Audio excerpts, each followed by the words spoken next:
membawa iman percaya kami Tuhan. Haleluya. Sama-sama kita katakan, ku tak membawa apapun juga. Haleluya. Terima kasih Yesus.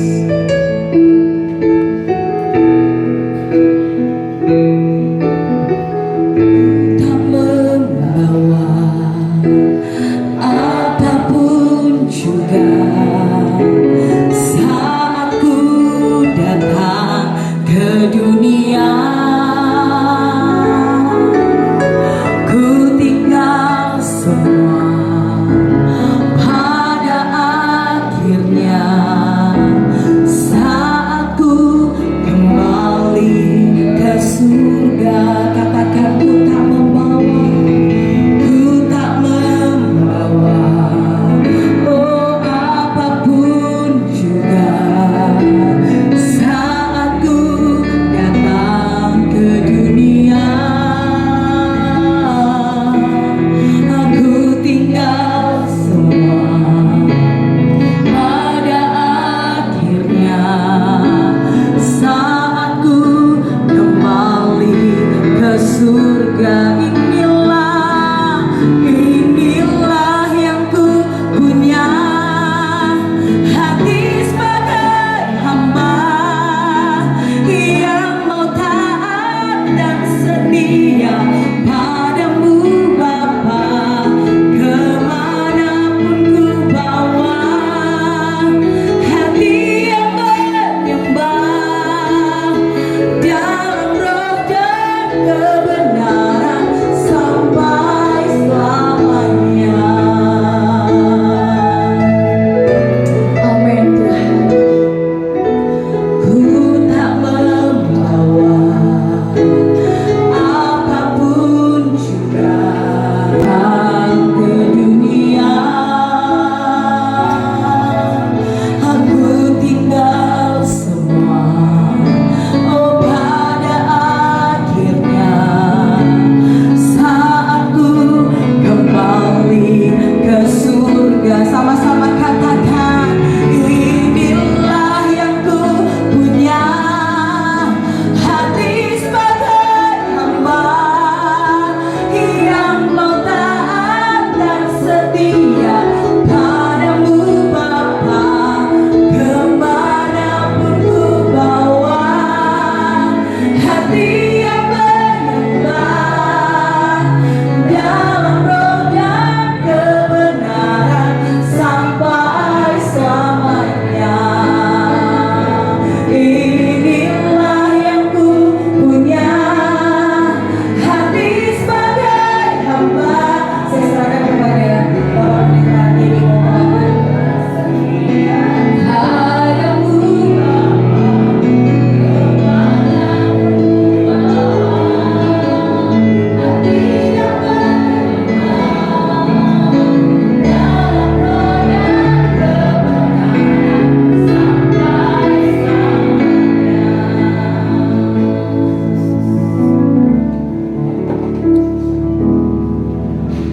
Pergabungan yang kami hormati, terutama kepada keluarga yang berduka cita dengan kematian atau meninggalnya anak yang dikasihi. Tentu merasakan satu kehilangan yang menyedihkan, yang sulit untuk diterima, tetapi manusia hanya mengira-ngira jalannya. Segala sesuatu Tuhan yang menentukan, karena manusia hanya ciptaan Tuhan yang dibatasi kehidupannya di dalam ruang dan waktu di dunia ini. Nah, oleh karena itu kita akan membaca firman Tuhan di dalam ibadah pelepasan jenazah dalam Mazmur pasalnya yang ke-116. Kita akan membaca ayatnya yang ke-15. Berbunyi demikian: berharga di mata Tuhan kematian semua orang yang dikasihinya. Kemudian saya membawa saudara dalam pembacaan di dalam pengkhotbah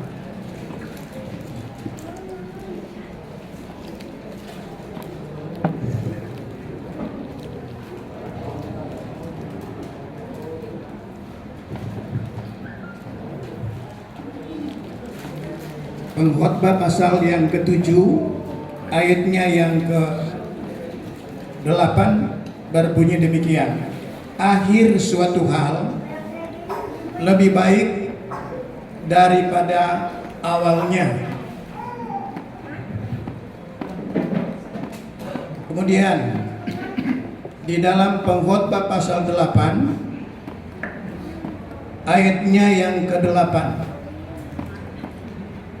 tiada seorang pun berkuasa menahan angin, dan tiada seorang pun berkuasa atas hari kematian. Saudara-saudara yang kami kasihi dan hormati di dalam Tuhan, kehidupan manusia merupakan satu misteri dalam kehidupan manusia itu sendiri. Mengapa misteri? Karena kita tidak tahu kapan kita mau dilahirkan, juga kita tidak tahu kapan kita akan mati atau meninggal. Lalu kenapa ada kematian? Nah, hal ini yang menjadi sesuatu perenungan untuk diketahui semua orang, bahwa kita lahir di dunia ini bukan rencana kita. Kita lahir di dunia ini bukan konsep kita, bukan rancangan kita. Manusia hanya menjalankan apa yang diamanatkan oleh firman Tuhan. Memastikan atau mengatur tidak bisa. Jadi kita hanya menjalaninya, lalu kemudian menjalani hidup ini juga tidak boleh menurut mau-maunya kita. Tidak boleh menurut rencana kita semua. Karena hidup manusia dibatasi oleh ruang dan waktu. Kita tidak bisa melawan hukum itu. Oleh karena itu, sekapasitas atau sekaliber Raja Salomo mengatakan bahwa manusia hanya mengira-ngira jalannya, tapi segala sesuatu Tuhan yang menentukan. Nah, kalau hidup ini adalah ditentukan atau ada yang menentukan, ada yang berdaulat, lalu kedaulatannya itu juga bersifat absolut yang tidak bisa digugat, maka sudah sangat bijaksana apabila manusia itu mencari Tuhan. Sudah sangat tepat apabila hidup ini diibadahkan kepada Tuhan. Nah, siapakah yang kita sebut Tuhan itu? Tuhan itu adalah mencipta langit dan bumi bersama seluruh alam raya ini. Dan ternyata manusia adalah ciptaan Tuhan yang paling tinggi derajatnya. Jadi derajat hidup manusia itu yang paling bernilai, yang paling tinggi. Dalam hal apa saja, manusia itu merupakan sesuatu wakil Allah di dalam menjalani kehidupan di dunia yang bersifat fana.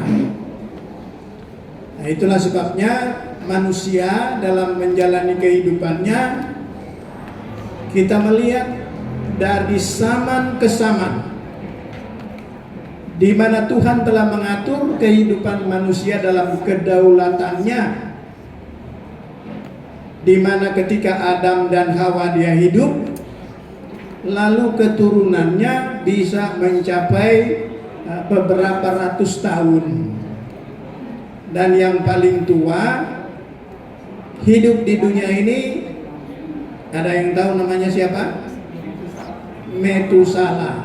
Berapa umurnya? 969 tahun. Lalu dari kehidupan, dari zaman ke zaman berubah.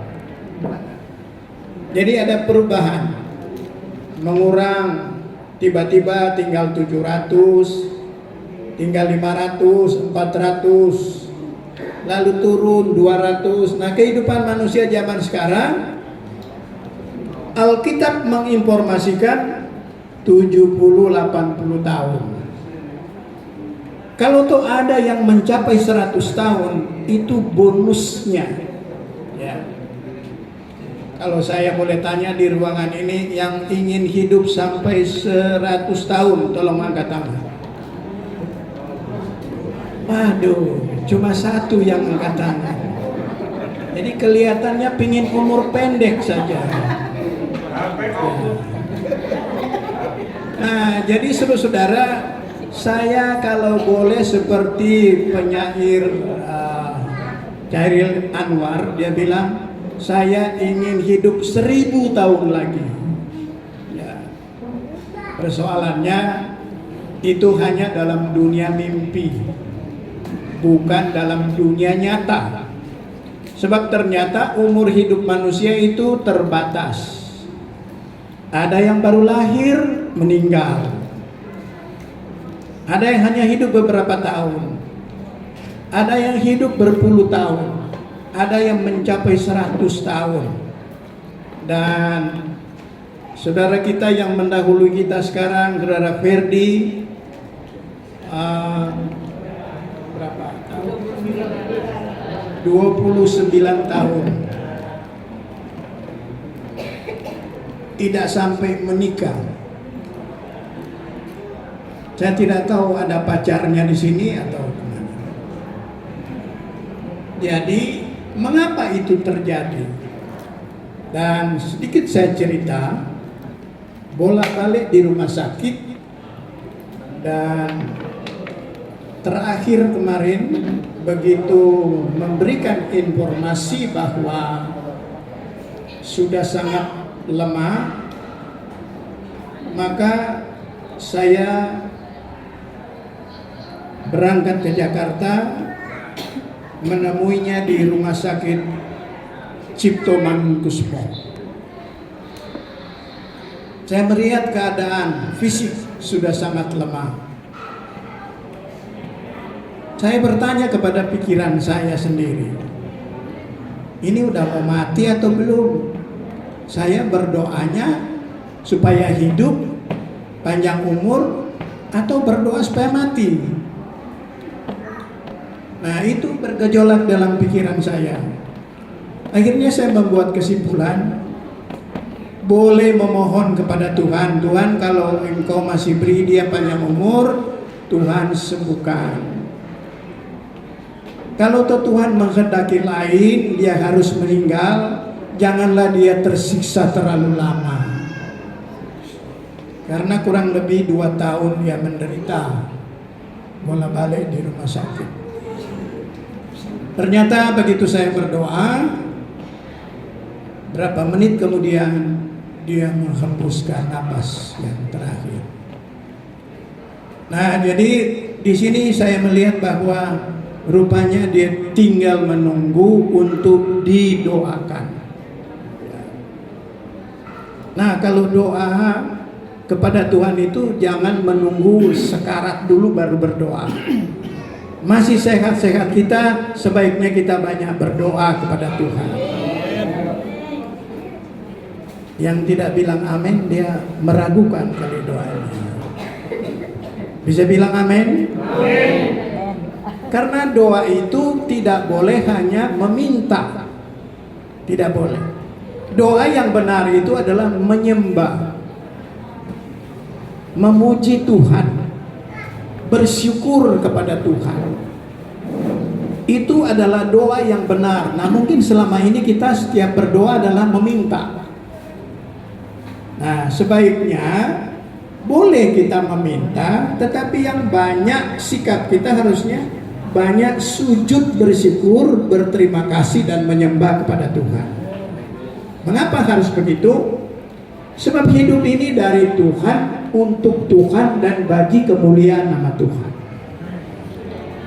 Berarti tujuan hidup manusia bukan hanya untuk cari nafkah, tapi tujuan hidup manusia adalah memuliakan Tuhan, karena hidup ini dalam kedaulatan Tuhan. Kalau hidup ini dalam kedaulatan Tuhan, berarti kita tidak bisa menjalani hidup ini semau-maunya kita. Tapi kita harus jalani hidup ini relevan dengan amanat firman Tuhan. Nah, setelah kita menjalani hidup ini sesuai dengan firman Tuhan, apakah segala sesuatu yang kita minta kepada Tuhan itu boleh? Belum tentu. Walaupun Tuhan mengajarkan, mintalah akan diberikan, ketoklah maka pintu akan dibukakan. Tetapi apa yang baik bagi kita bukan manusia yang tahu, karena manusia bukan maha tahu dalam jalan hidupnya. Ibarat orang tua dan anak, yang paling tahu tentang kebaikan buat anak, apakah si anak atau orang tua? Pasti orang tua. Nah, begitu juga dalam hubungan kita dengan Tuhan. Yang paling tahu apa yang baik buat kita adalah Tuhan, bukan kita. Tolong kasih tahu sebelah kiri kananmu, makanya jangan sok tahu dulu. Ya, haleluya, haleluya. Manusia bukan maha tahu dalam jalan hidupnya. Kita cuma merencana, menjalani juga tidak boleh egois. Sebab itu iman kepada Tuhan itu harus terintegral dengan Tuhan secara vertikal, lalu kemudian membangun hubungan secara horizontal dengan sesama manusia. Sebagai manusia, keberadaan manusia yang lain itu bukan jasa kita.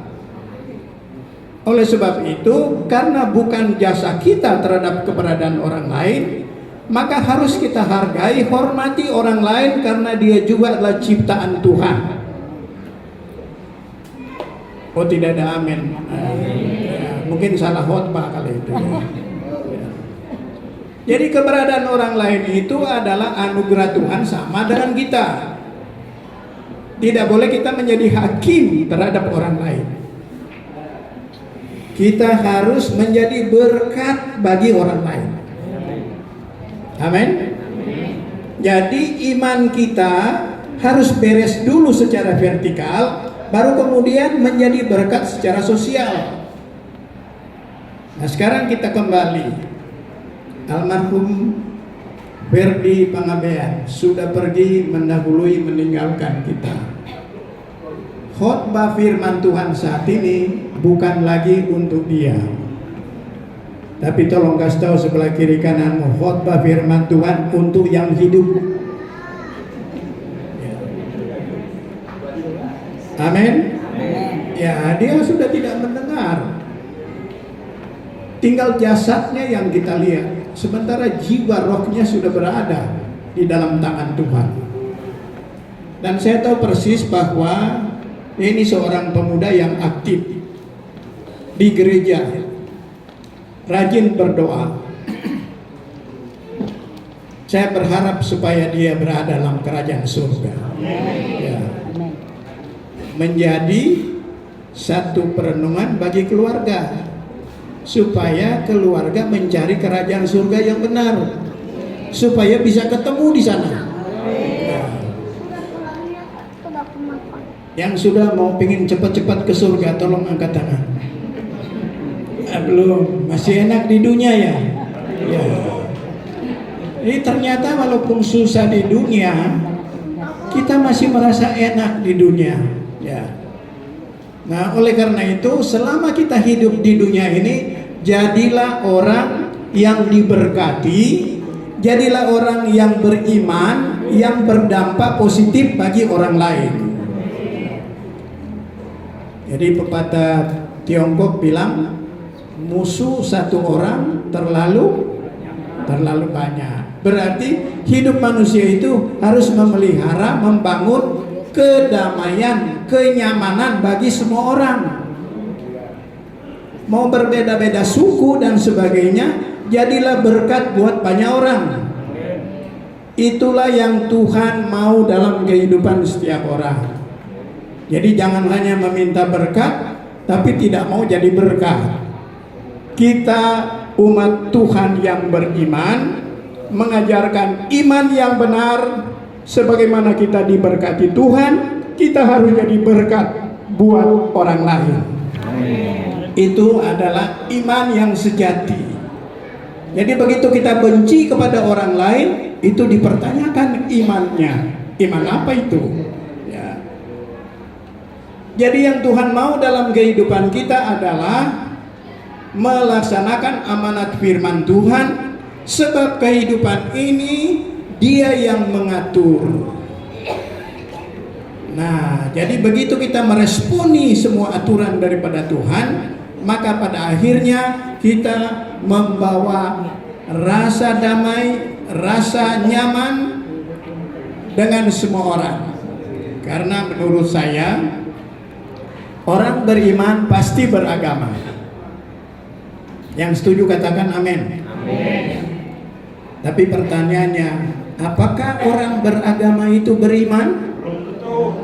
Nah, harus dijawab masing-masing di rumah, dalam kehidupan sehari-hari.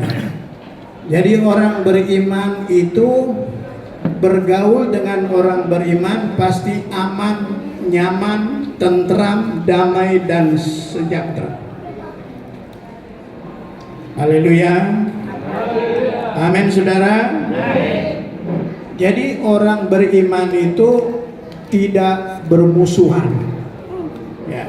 Orang beriman itu dia menjadi sahabat bagi orang lain. Jadi orang beriman itu, kita bergaul dengan orang beriman pasti aman, nyaman. Ya. Tapi kalau kita sudah menjadi musuh, ya itu perlu dipertanyakan imannya. Puji Tuhan, semua yang hadir di sini adalah orang yang beriman. Sehingga kita disayang Tuhan. Ya. Tolong angkat tangan yang mau disayang Tuhan. Haleluya. Ya, saya lihat ada yang angkat tangan ragu-ragu. Akhirnya diangkat juga. Ya.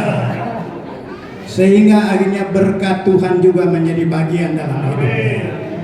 Nah, saudara-saudara, oleh karena kepergian daripada saudara Ferdi, meninggalkan keluarga, mama, papa, kakak, adik, ya, kita tahu bahwa Tuhan telah menghendaki dan mengatur kehidupan setiap orang, termasuk Ferdi Pangabean.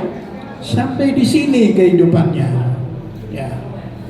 Jadi kita harus mengiyakan, menerima secara ikhlas dan melepas kepergiannya. Menurut saya secara jasad bisa lepas, tetapi ketika dia menghembuskan napas yang terakhir, jiwa dan rohnya langsung berada di dalam tangan Tuhan yang Maha Kuasa.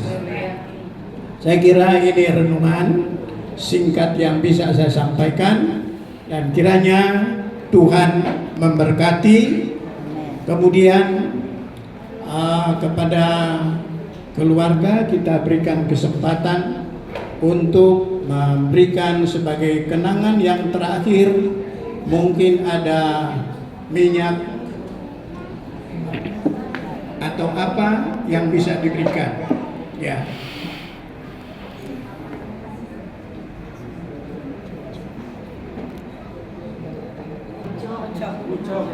Oh, ucok, ya.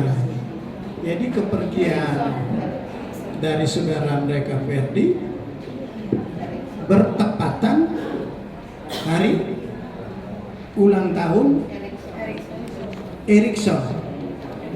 Bukan Erikson yang senior ya, ini Erikson yang junior. Ya.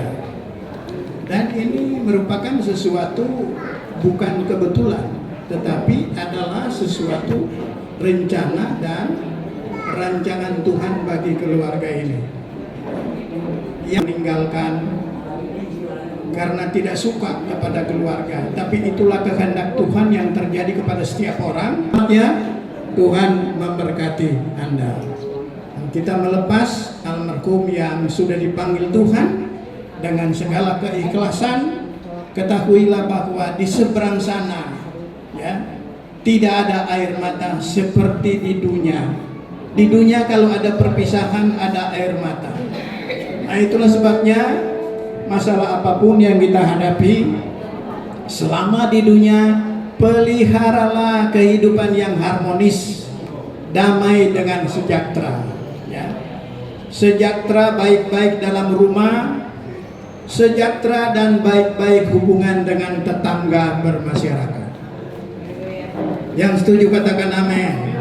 Ya, puji Tuhan. Kita akan menaikkan satu pujian.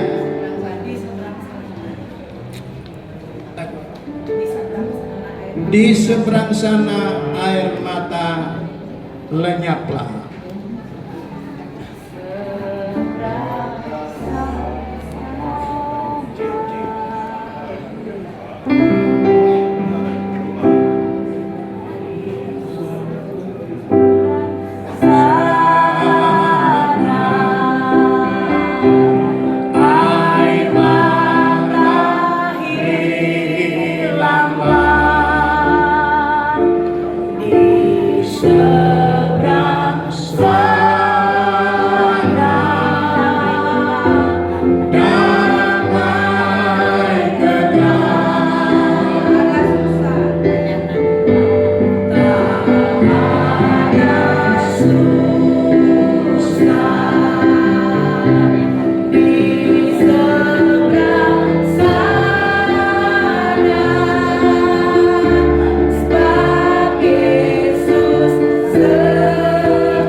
Satu kenangan atau apa yang terakhir, dan sesudah itu kita persilakan kepada petugas untuk menutup peti jenazahnya.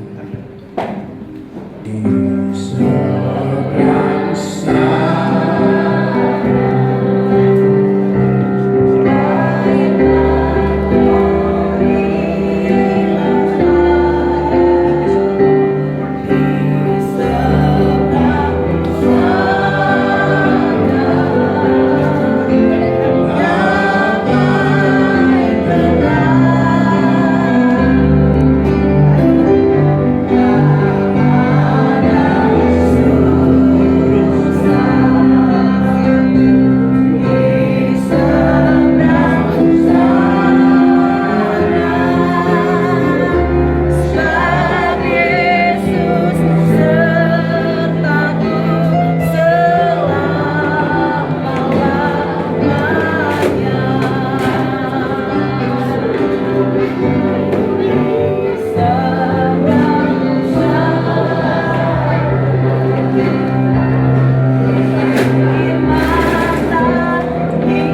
Bagi rasa cinta kasih yang terakhir, dan kepada petugas kami persilakan untuk nama Tuhan, penutupan jenazah, dan mari kita berdoa. Terpujilah nama Tuhan kami, Yesus Kristus, Juru Selamat, sumber kehidupan kami, yang telah mengatur, menentukan langkah-langkah hidup setiap orang. Kami percaya apa yang terjadi dalam kehidupan keluarga besar Pangabean adalah merupakan satu kehendak daripada Tuhan yang kami harus menerimanya, karena kehidupan adalah dari Tuhan, untuk Tuhan, dan bagi kemuliaan kebesaran nama Tuhan. Dalam nama Yesus kami berdoa. Haleluya. Amin. Kepada petugas kami persilakan.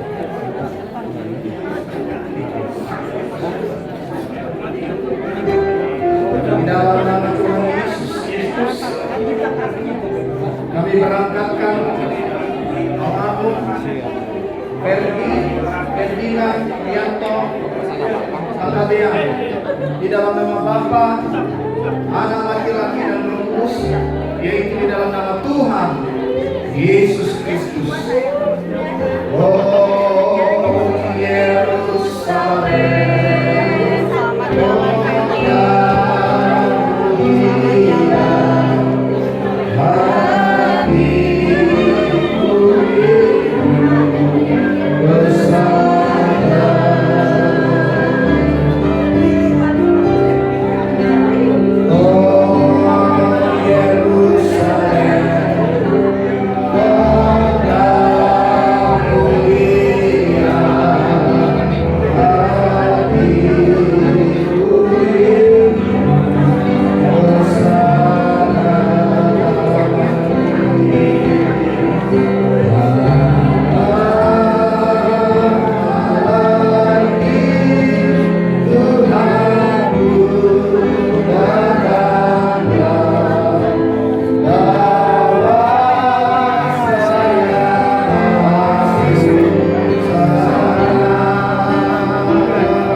Masuk lain 2 bulan.